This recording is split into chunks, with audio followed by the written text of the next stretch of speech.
Welcome to Ceasefire, where civics meets civility and engagement meets empowerment. Ceasefire is hosted by former Bernie ISD trustee and owner of the Bernie Bookshop, Dale Adams, and by former Bernie City Council member and local insurance agent, Ron Cisneros.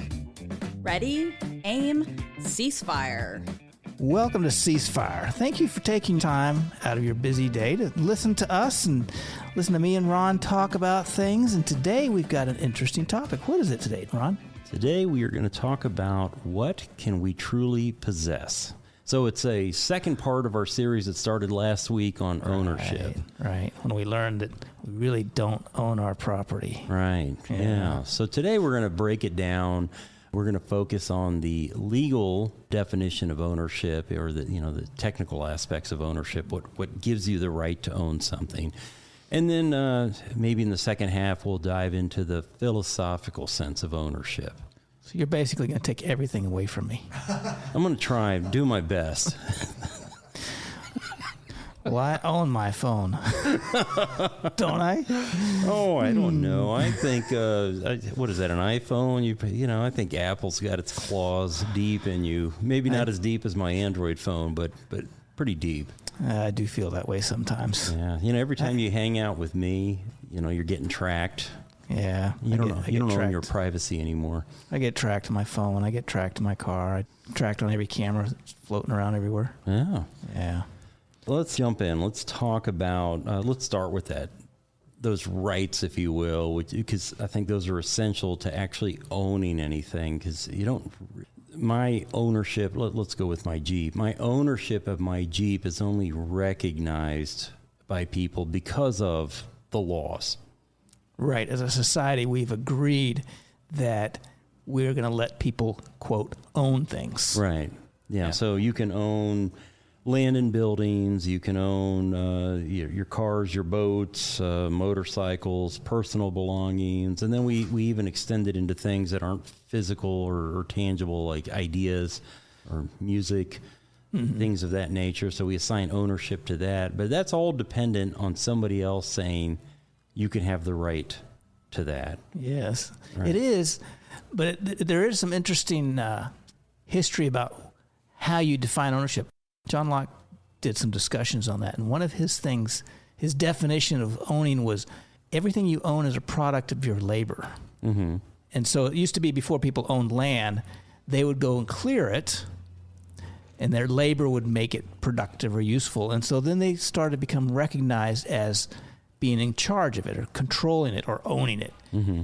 And he used that to show that all ownership is basically a product of labor. So like your Jeep, you worked to make the money to buy the Jeep. And so your ownership is based on your labor, maybe not directly about the Jeep, but in some form or another. And I always thought that was interesting because it takes your activities and transfers that into ownership of something outside of you, which is not the way people really think of ownership, but it gives us a little bit of philosophical background. I think the example that Locke used was like apples. On the tree, who picks the apple? Yeah. On the tree, nobody owns it. Once you pick it, that labor gives you ownership of the apple. Yeah. So what happens when you inherit something? Well, see, that's interesting. That gets played into a lot in our society now because there's a lot of inheritance going on. Mm-hmm. And I think it's a function of the person that passed away has a right to give away what they own to whoever they want. And that's part of owning something is you can give it away. You can transfer it. And so it's recognizing that deceased person's right of ownership in their last act and owning that, whatever that was. Mm-hmm. It's a little bit of a quibble because, of course, they're not around anymore. But at some point, you sort of have to have some system that allows the transfer of property from one person who no longer exists to another person who does exist.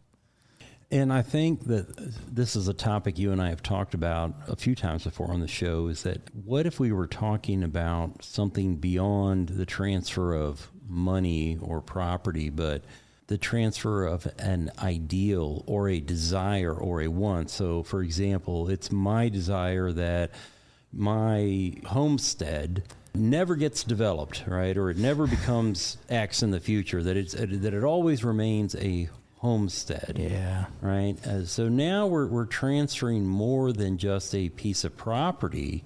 Because if I transfer, let's say, 10 acres to you, and I tell you, Dale, here are the parameters for that transfer, right? And you can never do anything with it. Well, then do you really own it? Right. Have I really fully given you possession of it? And is it right, is it ethical for me to say, beyond my normal life, that I still get a say in the matters of the future world? A lot of people want to do that. Mm-hmm. And I do have a problem with that. Because once you give something to somebody, that gift should bestow the right of control and decision-making. Mm-hmm. And a lot of people don't want to give that away. They want the decision to still be theirs, even though they've supposedly given this item or land or house or whatever to somebody else. I think that sort of undermines the concept of a gift. Right. So I'm going to go back to, you mentioned John Locke earlier. I'm going to bring out another historical figure because I was going to bring up John Locke, but you beat me to the punch. So I'm going to go with Jacques Rousseau, who wrote, "The first man who, having enclosed a piece of land, said, 'This is mine,' was the true founder of civil society." So this goes back a little bit to what we were talking about earlier. Somebody went, took a piece of land, put a fence around it, and said, "This is mine." But that person, though he may have been the creator of civil society, needed the agreement of the people around him that was his. Right. It was a societal function. Right. Yeah. Yeah. So, again, I think the point I want to make here is that he only owned it because we agreed that he owned it. And once we disagree that he owns it, here starts war. Or rebellion, right. Or all manner of chaos, right? Yeah. So this idea of ownership, that we own anything, is just really dependent on other people agreeing with us that we own it. Right. Yeah. So if we don't have that, or if we disregard things that are dependent on the societal agreement that we've supposedly come up with, what's left? What can we own that isn't dependent on society having a system of ownership? I'm glad you asked me that question. Because I happen to have I thought so. some answers right here.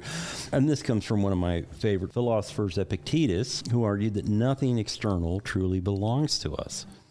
So what we've got is our character, our judgment, our choices. Yes. Our spirit, if you believe in such things. Our emotions. Our emotions. Yeah. Right? And that's really it. And if you accept that, if you believe that, then all these other things that we talked about, this notion that you can have any say in your afterlife is ridiculous. Right? The notion that you can tell your kids you are going to take this antique wardrobe and carry it around with you from town to town or home to home. You can't do that because you don't own it anymore. Once you die, the old saying, you can't take it with you. Well, nor can you enforce it upon anybody else. But you can guilt them into it. Apparently. Yeah, this is not based on real stories. It's interesting that our society is very ownership-based. And I agree with a society that has those parameters. But I feel like we've sort of swapped out ownership of what's in our heads and what's in our souls for ownership of things. Mm-hmm. And so our society is recognizing ownership of property and intellectual property and code and all these other different things more and more. But there seems to be less and less of people taking ownership of what's going on inside them, of their emotions. People lash out and say, "Oh, he made me do it," or "It's not my fault that I didn't pass that test because I didn't study," or something like that. And so I almost feel like we've traded this sort of faux ownership for true ownership of what we can control. That's interesting. Phrases like, I'm on Bernie radio, so I'm going to change the wording here, like, you really upset me. Yeah. But right. Dale would say it differently. I don't use the kind of language Dale uses, but yeah, you really upset me, right? Or he made me angry. Yeah. Or she gets under my skin. And really what we're saying is that I allowed her to get under my skin. Right. I allowed him to upset me because, as Epictetus would argue, you control your emotions, you control your reactions. And so I think you're right. What we want to control are things that we actually have no control over. How much wealth we were given, our reputation, what people think of us.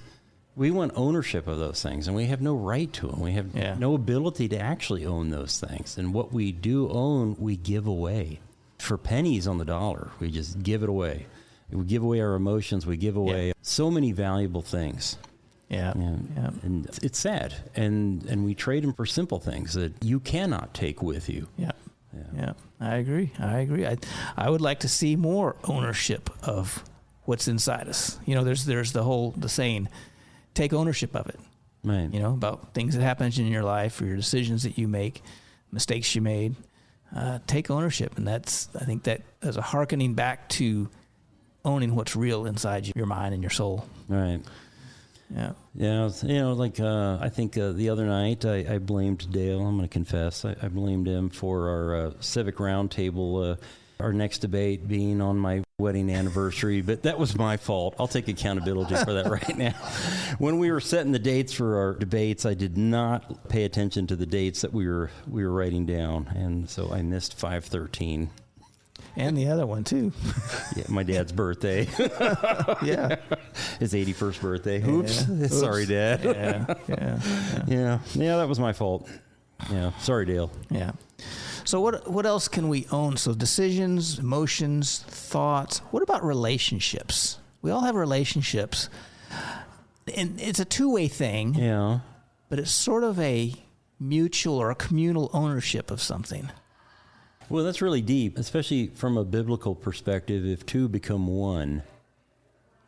Wow, I was not prepared for that question. That is really deep. But I think, luckily for me, we have to take a break and pay some bills. So let's take a break. Research. Okay, we'll see you in a minute.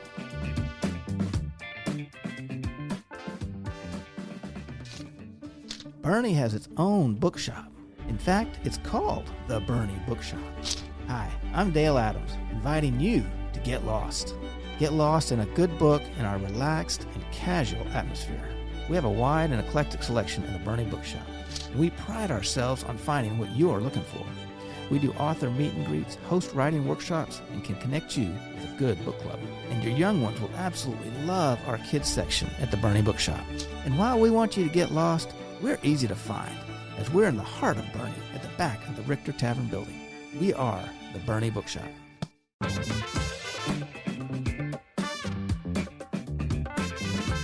Welcome back to Ceasefire with Dale and Ron. Thank you for listening to us. And we're talking about ownership, and we're talking about relationships and how that is an ownership item in a little ways. Yeah, now I had a few seconds to think about this, right? And I'm going to think about it from the biblical perspective, because if a man and woman come together and form one entity, which I think is God's view of marriage, right, then I think then that you do have, it's a partnership, but you do have an ownership in it. Mm-hmm. And if you're one entity, then you would hold it in as high regard as you would hold your own well-being, right? You would treat it the same way that you would treat yourself, right? With respect, with reverence, and take ownership of the state of the relationship, right? Yeah. I hope my Sunday school teacher agrees with that. I hope there's not a quiz later. We'll find out tomorrow. Yeah, when we get the hate mail. Well, that's wow. Thanks, Dale. Made me work today. So what else you've got? What else? Okay, we talked about things you don't control, right? We talked about your reputation, your wealth. I guess somebody would argue with that and say, well, you can control it, but only to a certain degree. You can decide how hard you work, but there's that thing, fate, that might decide you're not going to win the lotto, or you are going to win the lotto, or some unknown uncle bequeaths millions of dollars to you, but there's really no control in that, right? Yeah. But you do own how hard you work. Yeah. And so you do, to a certain extent, own the consequences of what happens in your life, of your decisions. Now, once that's created, once you've gained that wealth or that house, then continual ownership, is dependent on the social pact. Yeah. That we have. Yeah, I'm going to go back and revisit that since you brought up the house. Let's go back and revisit the legal side of it, because you can get to a point where you pay off your vehicle, but you're still paying gasoline tax, right? You're still paying for the maintenance expense of owning that vehicle, right? You can pay off your home, but you don't have to. You don't have to, true, right. But you do have to pay the property tax on your home. On the home you do. Yeah. The car you don't. You're right. You can leave it in your driveway. Right. And it can rust and rot away, but it's still yours. You will not be able to drive it on a Texas highway anymore. That's a privilege. Yeah. And so there are things that legally you can own, but their utilization is largely dependent on the government's acknowledgement of your right or the privilege that they grant you. Yeah. Yeah. And that makes the understanding of ownership on the legal side very difficult, right? Because there's really, as I think we're arguing here, there's really no true ownership in anything except yourself. And that whole legal side is just, I don't want to say make-believe, but it's contingent. Right. But it is what makes our society work. Right. Because without it, everything else would fall apart. Because if our society did not acknowledge ownership, or control, I should say, has a slight distinction there, of items and property, then it would be a free-for-all. And everybody would take everything from each other all the time. Yeah. So the concept of ownership is sort of an ideal for society that they're striving for. And I think we're getting closer and closer to maybe some ideal system. But it's a system that's needed in order for society to function. I mean, you need certain things. You need laws, you need cooperation, this, that, and the other thing. But at the base of it, you need a recognition of ownership, even if it's not real. So I think then what we're saying is that in the legal sense, ownership isn't really an ownership of physical things, but an ownership of a right to things, right? Yeah. And if that's the case, and I do believe it is, then I think that stresses the importance of, when we talk about exercising your rights, right? Yeah. So, it's more important, if you're a gun owner, it's more important to have the right to own guns than it is to actually physically own a gun, right? Well, yes, and it's more important for you to have the right to free speech than it is to mouth off. To mouth off, right? Yeah. So the right is more important than the actual physical thing that you're trying to possess. That's good point. Excellent point. Right? Yes. Yeah. And then overall, going back to the philosophical side, it's even that, and I don't want to sound like Solomon here, but even the right to own things, that right is meaningless in the end, right? It's just for our personal. Yeah. But the right to own, I think, is more important than the actual ownership of that thing, right? Yeah. And with that, I'm done today. I'm gonna. You wrapped it up. Yeah, that's my last great thought for the day. Well, we'll take a quick break with that, and I'll mention a book that I brought in. All right. And this actually doesn't have a whole lot to do with ownership, but it's called Why We Drive Toward a Philosophy of the Open Road by Matthew Crawford. And I just think it's a neat book because it's sort of it's like a modern philosophy book, but it's about the freedom to travel, basically, and go places and go where you want to go. And we're actually reading it for the Whiskey and Wisdom Book Club. And it's kind of a neat book. I just started it, but we got several copies at the Bernie Bookshop. When is the next meeting of the Whiskey and Wisdom Book Club? It's the third Thursday. It's the third Thursday of April, which is the 16th. 16th of April. 16th of April. Okay, 6 p.m. All right. So if you're out there listening, and I hope that you are, you still have time to run by the Bernie Bookshop, buy the book, read it, and show up to Whiskey and Wisdom. Yep. And when you buy the book, you'll actually get to own it, right? I mean, you will. I respect ownership rights. There you go. You're not going to be like Amazon and claw it back later. Nope. And we don't even change the text after you take it out of the store. Oh, that's nice. I like that. It's truly all yours, and you can do whatever you want with it. Yeah. Now, I did buy that book. I have not opened it up yet because I'm reading another book that Jason Waltz recommended, which I'm enjoying. But I'm looking forward to that book, and I probably need to read it quick because I'm getting older, and I can't take it with me because I can only own it so long as I'm here on Earth, right? Yeah. Yeah. Unless you throw it into my casket. I can plan for that. Okay. So I think some of this comes back to the semantics and the definition of ownership. We use it in a broad way, and maybe we should actually have two words, because ownership implies complete control rather than this sort of societal recognition control. And maybe we should have a different word like ownership light for those things that we can't take with us. Right.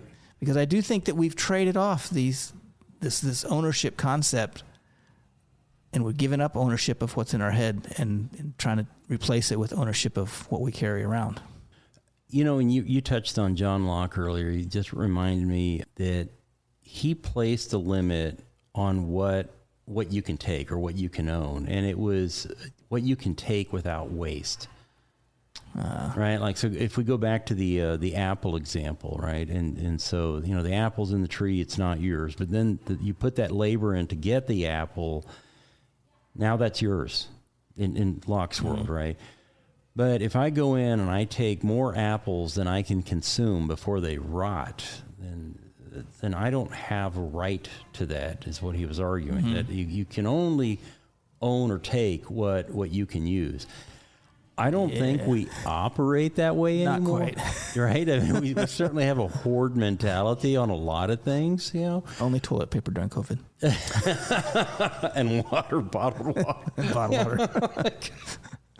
I love the city of Bernie, but my gosh, when there's a storm coming in, it's like, how long do you think we're going to be covered in ice? Because you're buying enough toilet paper for an entire Boy Scout troop. It's going to be out in the woods for a month. You remember when Harvey came in and didn't really come over here at all?